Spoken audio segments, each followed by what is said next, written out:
আর আমাদের আজকের আলোচ্য বিষয়বস্তু গোলামি থেকে মুক্তির রাস্তা। তো আমরা প্রথমেই আলোচনা শুরু করলাম অর্থ দিয়ে। অর্থনৈতিক মুক্তির জন্য আর একটা জিনিস লাগবে, সুদ মুক্ত সমাজ। কি মুক্ত সমাজ? বলেন না যে কি মুক্ত সমাজ? সুদ মুক্ত সমাজ। সুদ মুক্ত সমাজ তৈরি করার ক্ষেত্রে বললাম হারাম, বললাম গুনাহ। আমার শ্রদ্ধেয় পিতা আব্দুর রাজ্জাক বিন ইউসুফের সুদের বিরুদ্ধে যত শক্ত বক্তব্য আছে অত বক্তব্য আমাদের পক্ষে দেওয়া সম্ভব, অত শক্ত বক্তব্য তো ওটাই যথেষ্ট মানুষের জন্য। তা আমি কি বুঝাতে চাই মানুষকে? আমি মানুষকে বুঝাতে চাই সুদ হারাম, এ কথা তো ঠিক আছে, কিন্তু সুদ হচ্ছে দাসত্ব, সুদ হচ্ছে গোলামি। এবং শুধু মুসলমানদের জন্য নয়, পৃথিবীর প্রত্যেক মানুষের জন্য। পৃথিবীর প্রত্যেক মানুষের পায়ে গোলামির জিনজির বেঁধে রেখেছে সুদ। হিন্দুর জন্য গোলামি, খ্রিস্টানের জন্য গোলামি, ইহুদির জন্য গোলামি, মুসলমানের জন্য গোলামি। পৃথিবীর মানুষের মৌলিক স্বাধীনতা বিনষ্টকারী হচ্ছে সুদ। এমনকি শুধু মানুষ গোলাম নয়, দেশকেও গোলাম বানাতে পারে। এবং সুদ হচ্ছে জুলম, অত্যাচার। এই অত্যাচার টাকার উপরে হয়, অর্থনৈতিক ফ্লো, অর্থনৈতিক গতির উপরে অত্যাচার। টাকার একটা নিজস্ব স্বাভাবিক গতি আছে, টাকার একটা স্বাভাবিক নিজস্ব মান আছে, যে মানটা সম্পদের বিপরীতে, স্বর্ণের বিপরীতে নির্ধারিত হওয়া উচিত। তো সুদ যখন সমাজে প্রচলিত হয়ে যায়, তখন মানুষের মধ্যে গোলামির জিনজিরে আবদ্ধ হওয়ার যে প্রবণতা, এটা তৈরি হয়ে যায়। কিভাবে? ধরেন যত মা এবং বোন বক্তব্য শুনতেছে, এদের অনেকেই কোনো না কোনোভাবে কিস্তির সাথে যুক্ত আছে। শিক্ষার গুরুত্ব যেই দিন আমরা সবচেয়ে বেশি দিতে পারবো, সেই দিনই আমাদের গোলামি থেকে মুক্তি হবে। গোলামি থেকে মুক্তির একটা বড় বাটন, বড় অপশন, বড় ফাংশন হচ্ছে জ্ঞানী হওয়া, শিক্ষিত হওয়া, এবং দিন ও দুনিয়ার মধ্যে আলাদা করে পার্থক্য না করা। যে কে দিনী লাইনে মাদ্রাসায় পড়ে আর কে দুনিয়ার লাইনে স্কুলে পড়ে, না। সবাই মুসলমানের সন্তান, সবাইকে কোরআন এবং হাদিসের মৌলিক জ্ঞান শিখতেই হবে। কোরআন এবং হাদিসের মৌলিক জ্ঞান যার কাছে আছে, সে এখন স্কুলে পড়লেই কি, মাদ্রাসায় পড়লেই কি, কোনো সমস্যা নেই। তো তাদের এই উদ্যোগকে আমি সাধুবাদ জানাই এবং আপনাদেরকে উদাত্ত আহ্বান জানাই যে সমস্ত যুবক ছেলেরা যে উদ্যোগগুলো নিচ্ছে, এই উদ্যোগগুলোতে আপনাদের পাশে দাঁড়ানো উচিত। পরামর্শ দিয়ে, অর্থনৈতিক সহযোগিতা দিয়ে, তারপরে মানসিক সাপোর্ট দিয়ে, বিপদ আপদে পাশে থেকে। অর্থনৈতিক সহযোগিতাও অনেক বড় ভূমিকা রাখে। অর্থনৈতিক মুক্তি ছাড়া আসলে গোলামি থেকে মুক্তি হয় না। মুহাম্মদ সাল্লাল্লাহু আলাইহি ওয়াসাল্লাম যখন মক্কা থেকে মদিনায় গেলেন, তখন মদিনার অর্থনীতি ইহুদিদের কন্ট্রোলে ছিল। সকল ব্যবসায়িক কেন্দ্রগুলো এবং সকল ব্যবসায়িক লেনদেনগুলো ইহুদিরা কন্ট্রোল করত। যারা আপনারা দাঁড়িয়ে আছেন অল্প সময় বসে পড়েন, আমরা তো বেশি সময় আপনাদের থেকে নিব না। ডানে যারা দাঁড়িয়ে আছেন, পিছনে দাঁড়িয়ে আছেন, সবাই বসে যান। আমরা অনেক দূর থেকে আসছি, আবার অনেক দূরে যাব, এবং মাগরিবের আগে আমাদের প্রোগ্রাম শেষ হবে, আবার গাইবান্ধা শাখাটা যেতে হবে। এই 2-5 মিনিট দাঁড়িয়ে না থেকে কোরআন এবং হাদিসের মজলিসে ফেরেশতারা বসে থাকে। আপনারাও তাদের সম্মানে বসে পড়েন। কতক্ষণই বার বসে থাকবেন? পিছন থেকে আউড় নেন, আউড় নিয়ে নিজের মতো বিছিয়ে বসে পড়েন। অথবা স্বেচ্ছাসেবক তোমরা যারা আছো এই প্রোগ্রামের দায়িত্বশীল, তারা বসার ব্যবস্থা করে দাও। পিছন থেকে বসার ব্যবস্থা নাই। তো মুহাম্মদ সাল্লাল্লাহু আলাইহি ওয়াসাল্লাম যখন মক্কা থেকে মদিনায় গেলেন, তখন মদিনার অর্থনীতি ইহুদিদের কন্ট্রোলে। তো মুহাম্মদ সাল্লাল্লাহু আলাইহি ওয়াসাল্লাম খুব ভালোভাবে জানতেন অর্থনৈতিক মুক্তি ছাড়া গোলামি থেকে মুক্তি হয় না, নেতৃত্ব ধরা যায় না। টাকা থাকবে ইহুদির কাছে, আমি মুহাম্মদ সাল্লাল্লাহু আলাইহি ওয়াসাল্লাম কিভাবে নেতা হব? নেতৃত্বের একটা পাটে টাকা পয়সা চলেই আসে অর্থনৈতিক মুক্তির জন্য। তো মুহাম্মদ সাল্লাল্লাহু আলাইহি ওয়াসাল্লাম কি করলেন? যেহেতু মুহাম্মদ সাল্লাল্লাহু আলাইহি ওয়াসাল্লামের রক্তে ব্যবসা ছিল, এবং মক্কা থেকে যারা আসছে কুরাইশ, এরা জন্মগত ব্যবসায়ী, লিইলাফি কুরাইশ ইলাফিহিম রিহলাতাশ শিতাই ওয়াস সাইফ, এটা কিন্তু কুরাইশদের ব্যবসাকে কেন্দ্র করে এই সূরাটা অবতীর্ণ হয়েছে। তো কুরাইশরা জন্মগত বিজনেসম্যান, তো ওরা মক্কা থেকে খালি হাতে মদিনায় আসছে। আর মদিনার মানুষ হচ্ছে আনসারি কৃষক, যেমন আমাদের দিনাজপুর, লালমনিরহাট, ঠাকুরগাঁও, কুড়িগ্রাম, পঞ্চগড় এই অঞ্চলে কৃষিকাজের উপর বা পুরো বাংলাদেশের মানুষেরাই বেশিরভাগ কৃষিকাজের উপর নির্ভরশীল। তো মদিনার আনসারীরা বেশিরভাগ কৃষিকাজের উপর নির্ভরশীল।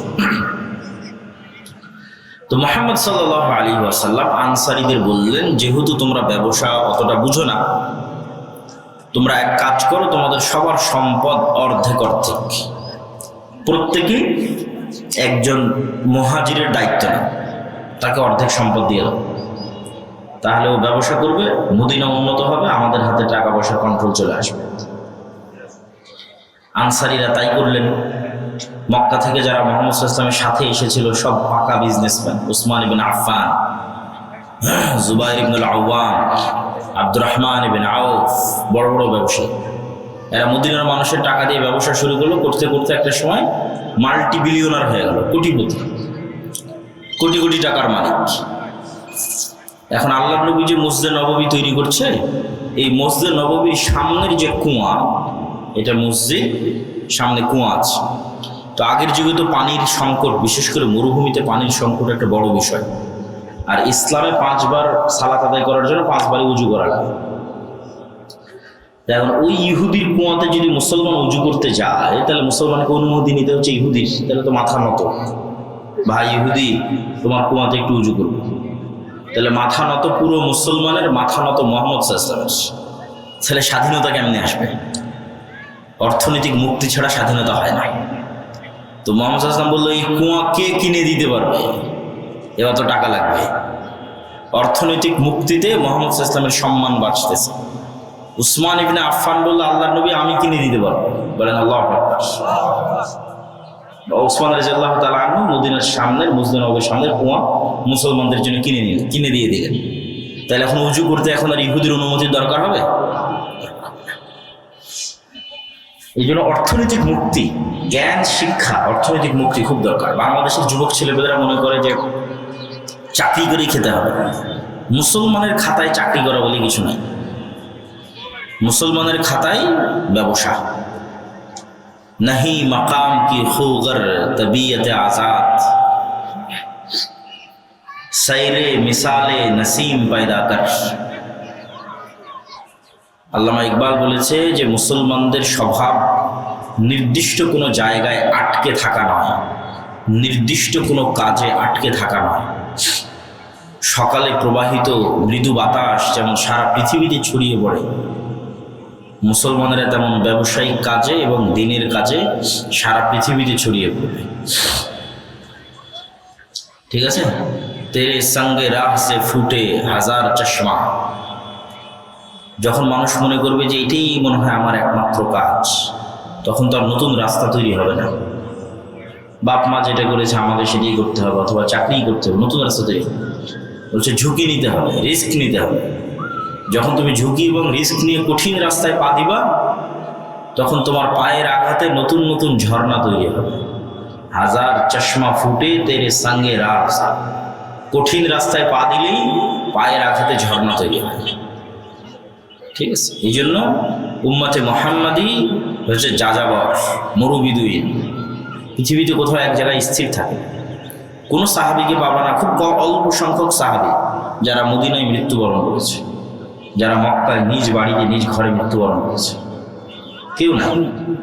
কে সিরিয়াতে, কে ইয়ামানে, কে ভারতে, কে আফগানিস্তানে, যে যেখানে পেরেছে সে সেখানে ব্যবসায়িক কাজ আর দিনের দাওয়াত নিয়ে ছড়িয়ে পড়েছে। কিন্তু এখন আমরা 190 বছর ব্রিটিশদের গোলামি করে, উর্দুতে একটা শব্দ আছে নৌকার। নৌকার মানে হচ্ছে চাকর। তো বাংলাতে যতদিন আমি চাকরি শব্দটা শুনেছি ততদিন আমার ব্রেনে এই জিনিসটা কাজ করে। উর্দুতে যখন ভারতে ছিলাম তখন ওরা বলে যে আপকো কहीं নৌকরি মিলি, নৌকরি করনা है कि नहीं करना, मतलब নৌকরি মানে হচ্ছে চাকরি। তখন আমি দেখলাম কি নৌকার থেকে নৌকরি, নৌকার মানে চাকর, সেখান থেকে নৌকরি। তো বাংলাতেও তো একই অবস্থা, চাকর, চাকর থেকে চাকরি। তো আসলে চাকরি করা মানে আসলে চাকর। চাকরি শব্দটা এসেছে চাকর থেকে, যেমন নৌকরি শব্দটা এসেছে নৌকার থেকে। হ্যাঁ, কেউ না কেউ চাকরি করবেই, চাকরি না করলে ব্যবসায়িক প্রতিষ্ঠান চলবে না, বন্ধ হয়ে যাবে। কিন্তু সবাই যদি মনে করে যে আমি ব্যবসায়ী হব, তবুও চাকরি করার লোক থাকবে। বাংলাদেশের 18 কোটি মানুষও যদি ব্যবসায়ী হয়ে যায়, তাহলে আফ্রিকা থেকে লোক এখানে চাকরি করতে আসবে, কোনো সমস্যা নেই, আল্লাহর দুনিয়ায় এরকমই। কিন্তু তার মানে এই নয় যে আমাকেই সেই চাকরিটা করতে হবে, এটা না, চেষ্টা করতে হবে, রিস্ক নিতে হবে। তো এই কথাটা কোন কথা থেকে আসলো, যে এই যে যুবকেরা উদ্যোগ নিচ্ছে, এই উদ্যোগে অর্থনৈতিক সহযোগিতা। কেন? অর্থনৈতিক মুক্তি ছাড়া আসলে গোলামি থেকে মুক্তি হয় না। আর আমাদের আজকের আলোচ্য বিষয়বস্তু গোলামি থেকে মুক্তির রাস্তা। তো আমরা প্রথমেই আলোচনা শুরু করলাম অর্থ দিয়ে। অর্থনৈতিক মুক্তির জন্য আর একটা জিনিস লাগবে, সুদ মুক্ত সমাজ। কি মুক্ত সমাজ? বলেন না যে কি মুক্ত সমাজ? সুদ মুক্ত সমাজ। সুদ মুক্ত সমাজ তৈরি করার ক্ষেত্রে বললাম হারাম, বললাম গুনাহ। আমার শ্রদ্ধেয় পিতা আব্দুর রাজ্জাক বিন ইউসুফের সুদের বিরুদ্ধে যত শক্ত বক্তব্য আছে, অত বক্তব্য আমাদের পক্ষে দেওয়া সম্ভব, অত শক্ত বক্তব্য। তো ওটাই যথেষ্ট মানুষের জন্য। তা আমি কি বুঝাতে চাই মানুষকে? আমি মানুষকে বুঝাতে চাই সুদ হারাম, এ কথা তো ঠিক আছে, কিন্তু সুদ হচ্ছে দাসত্ব, সুদ হচ্ছে গোলামি। এবং শুধু মুসলমানদের জন্য নয়, পৃথিবীর প্রত্যেক মানুষের জন্য। পৃথিবীর প্রত্যেক মানুষের পায়ে গোলামির জিনজির বেঁধে রেখেছে সুদ। হিন্দুর জন্য গোলামি, খ্রিস্টানের জন্য গোলামি, ইহুদির জন্য গোলামি, মুসলমানের জন্য গোলামি। পৃথিবীর মানুষের মৌলিক স্বাধীনতা বিনষ্টকারী হচ্ছে সুদ। এমনকি শুধু মানুষ গোলাম নয়, দেশকেও গোলাম বানাতে পারে। এবং সুদ হচ্ছে জুলম, অত্যাচার। এই অত্যাচার টাকার উপরে হয়, অর্থনৈতিক ফ্লো, অর্থনৈতিক গতির উপরে অত্যাচার। টাকার একটা নিজস্ব স্বাভাবিক গতি আছে, টাকার একটা স্বাভাবিক নিজস্ব মান আছে, যে মানটা সম্পদের বিপরীতে, স্বর্ণের বিপরীতে নির্ধারিত হওয়া উচিত। তো সুদ যখন সমাজে প্রচলিত হয়ে যায়, তখন মানুষের মধ্যে গোলামির জিনজিরে আবদ্ধ হওয়ার যে প্রবণতা, এটা তৈরি হয়ে যায়। কিভাবে? ধরেন যত মা এবং বোন বক্তব্য শুনতেছে, এদের অনেকেই কোনো না কোনোভাবে কিস্তির সাথে যুক্ত আছে। তো এই কিস্তির লোন তোমরা স্বেচ্ছাসেবকরা কি করতেছো? পিছনে যারা আছে ওনাদের বসার ব্যবস্থা করো না কেন? অনেক মানুষ পিছনে দাঁড়িয়ে আছে, যারা আপনারা পিছনে দাঁড়িয়ে আছেন একটু বসেন। বক্তব্য শেষ করতে করতে যদি বসা না হয়, তাহলে বক্তব্য কেমনে হবে? বক্তব্য শেষ হয়ে যাবে, আপনারা বুঝতে পারলেন না, তাহলে তো হবে না। সব স্বেচ্ছাসেবককে অনুরোধ জানাচ্ছি, তোমরা পিছনে যাও এবং সবার বসার ব্যবস্থা করো। এবং গেটের ওখানে 2 জন দাঁড়িয়ে থাকো, যাতে কেউ দাঁড়িয়ে না থাকতে পারে পুরো প্যান্ডেলে। যার বসার ইচ্ছা হচ্ছে না, সে যেন চলে যায়। তো যত মা এবং বোন কিস্তিতে টাকা নিয়েছে, তারা সবাই কোনো না কোনোভাবে মিথ্যা বলে। কোনো না কোনোভাবে কি বলে? মিথ্যা বলে। আজ না কাল দিব, কাল না পরশু দিব, আজ এই সমস্যা, কাল এই সমস্যা। তাহলে পুরো একটা মিথ্যা বলার কালচারের মধ্যে দিয়ে তাকে যেতে হবে। এবং এই মিথ্যার সাথে সে তার সন্তান সন্ততি, পাড়া প্রতিবেশীকেও যুক্ত করে ফেলে, যে বাবা তুমি এটা বলো, আজকে মা বাড়িতে নাই, বা আজকে এটা হয়েছে। তাহলে এই যে মিথ্যা কালচারের মধ্যে তো বড় হচ্ছে, এই মিথ্যাটাই হচ্ছে গোলামি। যে কোনো মানুষ যখন 2 নম্বরই রাস্তা অবলম্বন করে, ধোঁকা, মিথ্যা এবং দুর্নীতির রাস্তা অবলম্বন করে, তখন সে আসলে গোলাম হয়, গোলাম হয়ে যায়। সে আর স্বাধীন থাকতে পারে না, কেননা সেটা আত্মসম্মান, আত্মমর্যাদাকে বিক্রি করে দিয়েছে। এবং ওই মানুষের ব্রেনকে কিনে নেওয়া অন্টুর ব্যাপার। যে আজকে 5টা টাকা পাওয়ার জন্য মিথ্যা বলছে, 5টা টাকা দিবে না বরং মিথ্যা বলছে। তখন যদি আমি বলি তোমাকে 500 কোটি টাকা দেবো, ওই লোককে মেরে দাও, মেরে দিবে।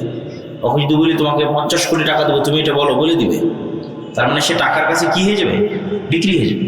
তাহলে যে টাকার কাছে বিক্রি হয় সে গোলাম, এবং পুরো প্রজন্ম গোলাম। ভারতের গোলাম, হিন্দুস্তানের গোলাম, আমেরিকার গোলাম, যারাই টাকা পয়সা দিবে তাদের গোলাম।